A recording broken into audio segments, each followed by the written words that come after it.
Hello and welcome back to another Halloween special. It is I, Shania Singh, and today is Thursday, so you know what that means. It's Thriller Thursday.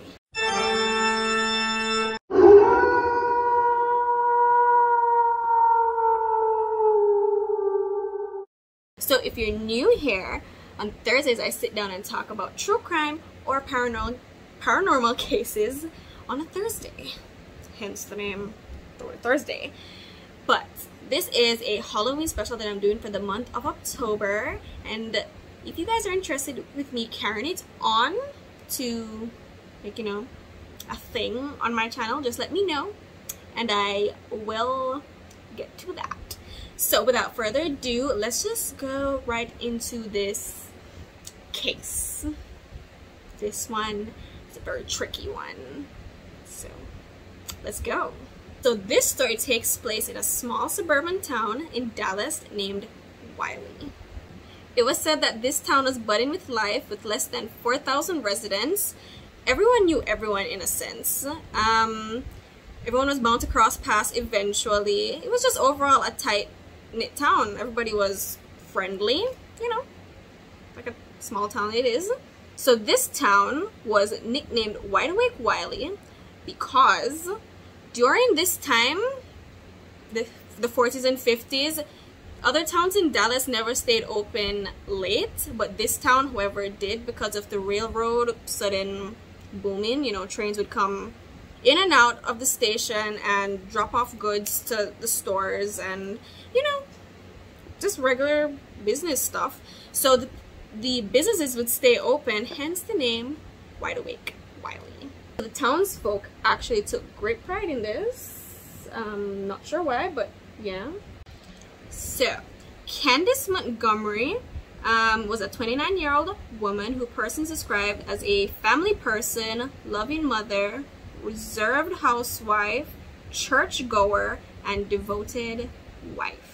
We don't know much about Candice Montgomery right now because her files are inaccessible due to the upcoming TV shows depicting her life.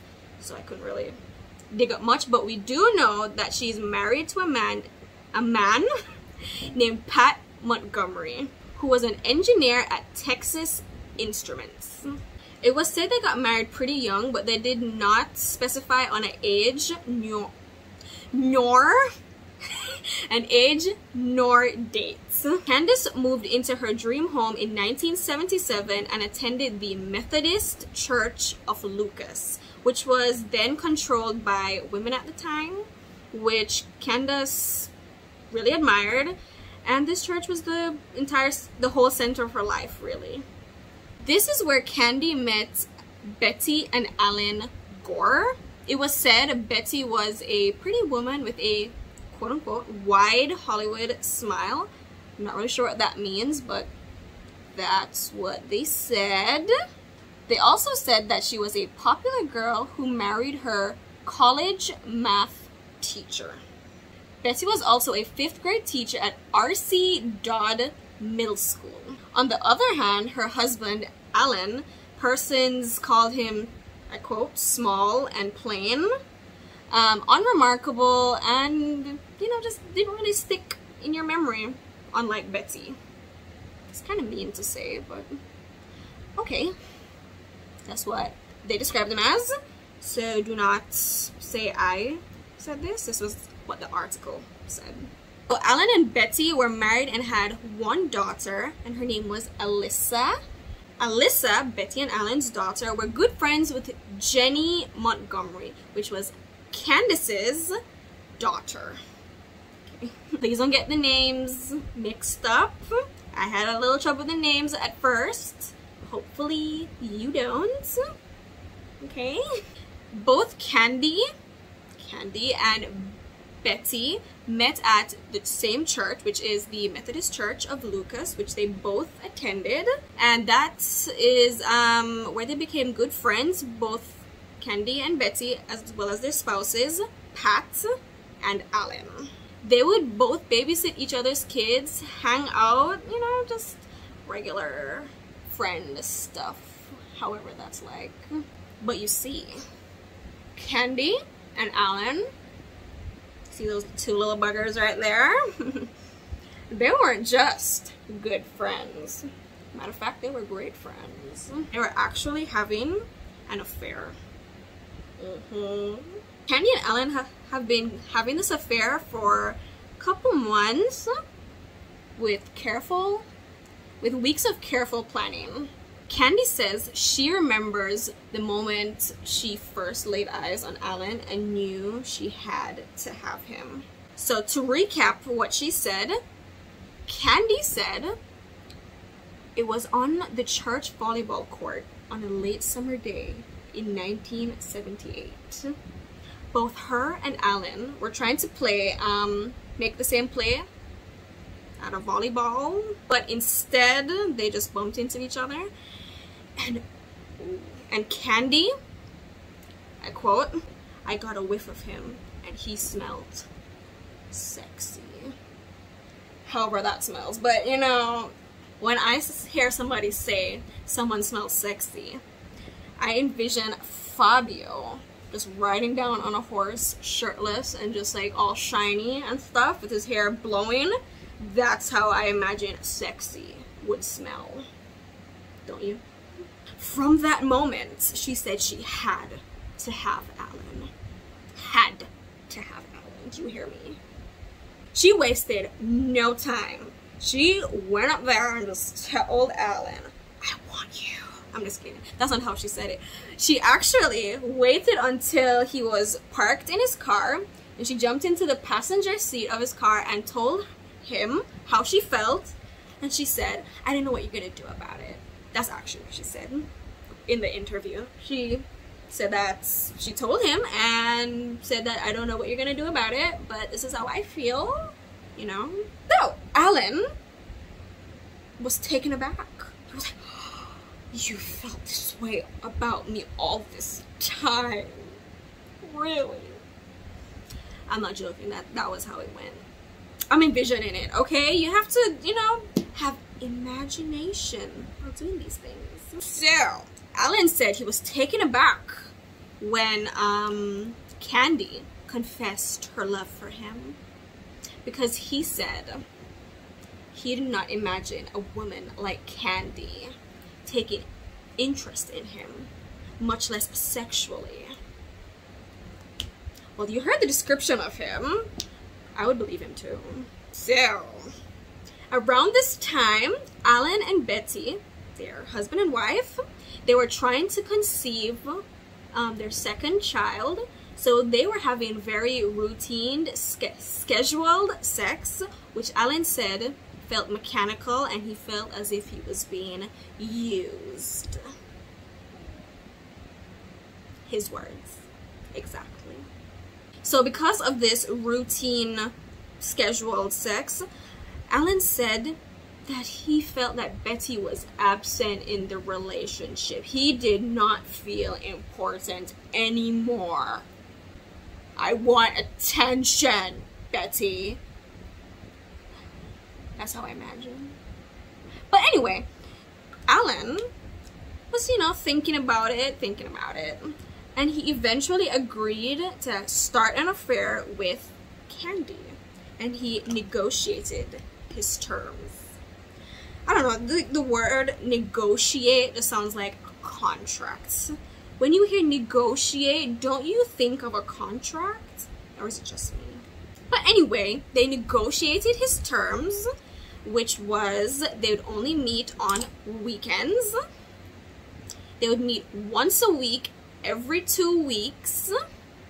And Candy would make them lunch so they could spend longer, whatever, together. I don't know, like spend more time together. Was it. And that the expenses of their affair would be split equally, which included gas and hotel room fees.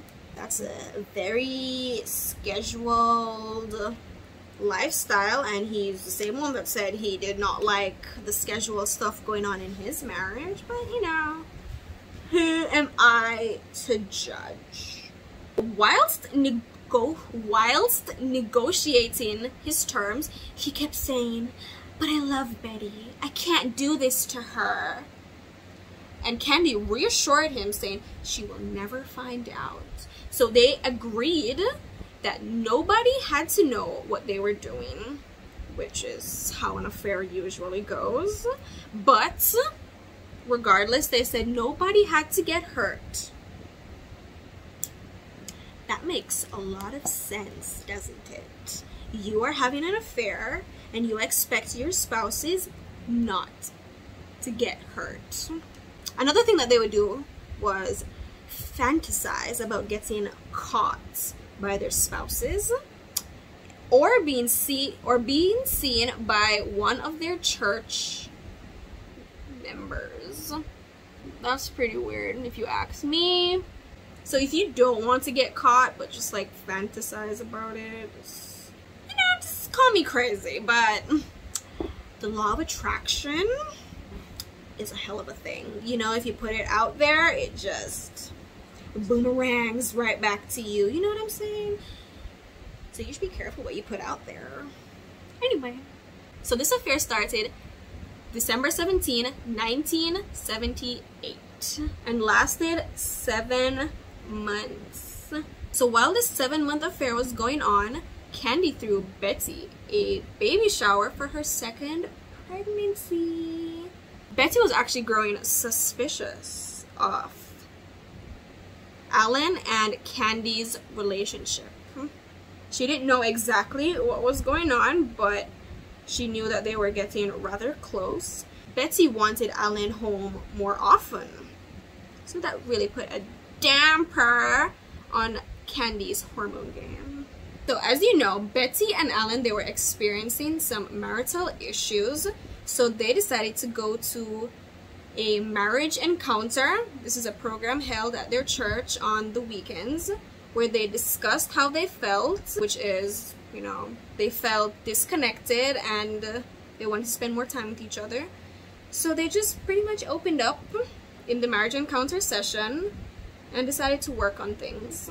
So after this marriage encounter session, Betty and Alan went to go pick up their daughter Alyssa from the Montgomerys, which is Candy and her husband Pat. 2 weeks later, Alan called it quits on his and Candy's little affair. But you see, that was not the end. No. The story continues. On Friday the 13th, 1980, Alan couldn't get through to his wife, Betty. So he asked the neighbors to go over the house and check on her to see if everything was, you know, okay, peaches and cream. But when they got in, when the neighbors went to go check on Betty, when they got in, they discovered Betty's infant child, Bethany, was left unattended and crying. They couldn't find Betty anywhere. They looked around the house, and then they discovered her body in the utility room. Persons say that it was the most horrible sight they have ever seen. For reasons I will not get into deep details about what they saw, but I will say that her face was smashed in where it was to the point where it was unrecognizable. They also said that the blood was so much that her hand was actually floating on top. It was concluded that she was struck 41 times, 28 of those hits to her head. Because Alan, Betty's husband, was away on a business trip, he found this news out over the phone. And guess who was the first person Alan called after he found out? None other than Candy. That was an odd thing, though. I mean, it's not that odd. You know, you guys were friends, and I don't know. I guess it's kind of odd based on the whole story, but it didn't really seem that odd, you know? So, 2 weeks go by, and no one has a lead as to who could be the killer, except a bloody footprint left behind in the home. Later, Alan admitted to the police that him and Candy were indeed having an affair, and the police, you know, they thought of this as the perfect motive for Candy to do a crime like this. So they went over and arrested Candy, but she was then released shortly after on bail with the full support of her church. Don't we just love God? Candy hired Don Crowder, a fellow church member of hers, to be her lawyer.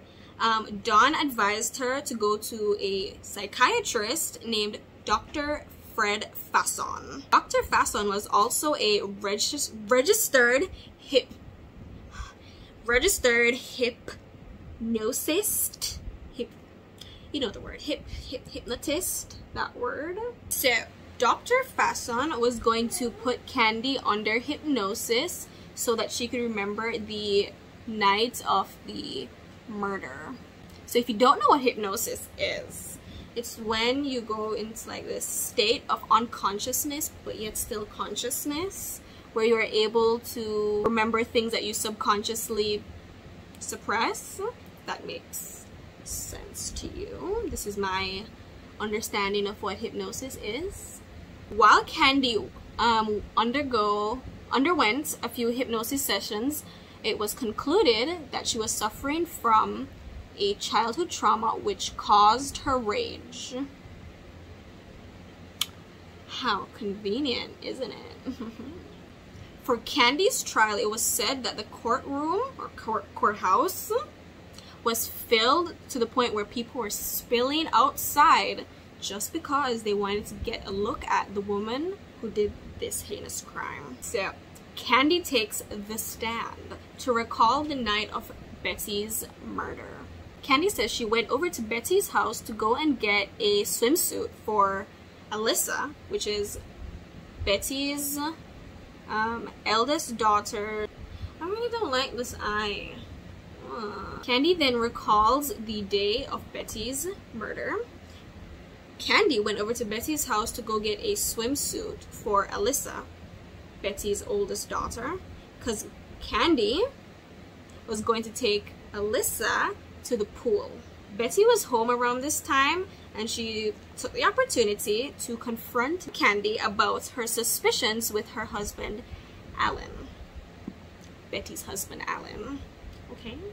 Not to get confused. Candy did not deny the affair, but she reassured Betty that it was over. It was no more. Yeah, as if that's supposed to really help. But okay, your heart was in the right place. Betty excused herself from the table that she was sitting and went to go get an axe.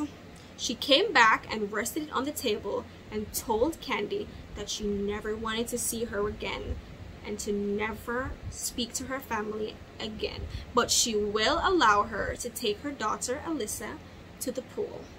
Weird flex, but okay. Betty then gave Candy a handful of mints because around this time Alyssa was still learning how to swim and she did not like to dunk her head under the water. So whenever she did, she was awarded with a mint. Betty was giving Candy the mints, saying that she should keep this, but Candy said that she had some mints at home, so she did not need these. But Betty insisted for her to take the mints that she was giving her. During this entire encounter, Candy kept apologizing to Betty, which must have triggered her because Betty then attacked Candy, pushing her into the utility room and chasing after her with an axe, screaming, "You can't have him." Ellen seems to be in hot demand. Both Candy and Betty were fighting to get a hold of the axe, pushing and pulling each other. Candy then got a good grip on the axe and decided to take one swing at Betty. Thinking that she was dead, Candy ran out of the house, but before she could do that, Betty lo and behold, slams her body into the door, stopping Candy from leaving. Let me just finish this eye and then I'll be right back. And we are back. So Betty and Candy are both struggling with the axe yet again. Candy only wanted to escape, but however, she said it seemed as if Betty just wanted to kill her. So she had no way of escaping without, you know. At one point during the fight, Betty then puts one of her fingers on Candy's lips with the axe in her other hand and told Candy to shush. This is what Dr. Fasson, the hypnotist, says triggered Candy to act out of rage, then hitting Betty 41 times. Dr. Fasson then brings, you know, his hypnosis stuff and puts Candy back under the hypnotic state. That's a very tricky word. Hypnotic. Dr. Fasson then asks Candy under hypnosis to recall the first moment she was ever angry. So the first memory of Candy ever experiencing anger was brought back to when she was 4 years old and she had just thrown a tantrum and her mother was punishing her. She was, you know, screaming and her mother told her to shush, which then made Candy, 4-year-old Candy, upset even more and just wanted to scream, but she couldn't. So that is what they trace back the whole shush thing to. After coming out of the hypnosis state, Candy repeated that she did not mean to kill Betty. Dr. Fasson then said that Candy was not present for the 41 hits that, you know, was delivered to Betty. I don't really know how to say it any better. He said that Candy was not present and it was her subconscious 4-year-old self that was there. It took the jury less than 4 hours to prove that Candy was not guilty. And that is the story, you know? So I know you must be wondering, what happened to everyone after the trial?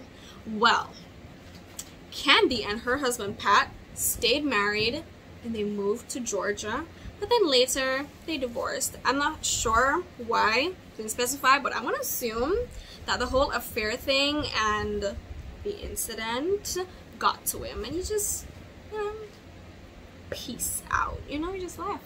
Alan, Mr. Small and Plain, he got married shortly after the trial. Shortly after. This is the same Alan we're talking about that said that he was unremarkable. Okay? But that later ended in divorce. You know, poor little Alan can't catch a break. I forgot to mention, after Candy got divorced, she changed her name back to her maiden name and is now a mental health therapist to teens and adults. Seems quite fitting, right? Alyssa and Bethany, which is Alan and Betty's 2 daughters, went to go live with Betty's parents. I'm not sure why they didn't live with Alan, but that's where they went. But like, what do you think of this entire case? You know, do you think it was self-defense? Do you think, you know, just let me know down in the comments below what, you know, what you thought about this whole predicament. So this was a love triangle gone wrong. Please like and subscribe if you are into this. Even though this is like a little Halloween special thing, I just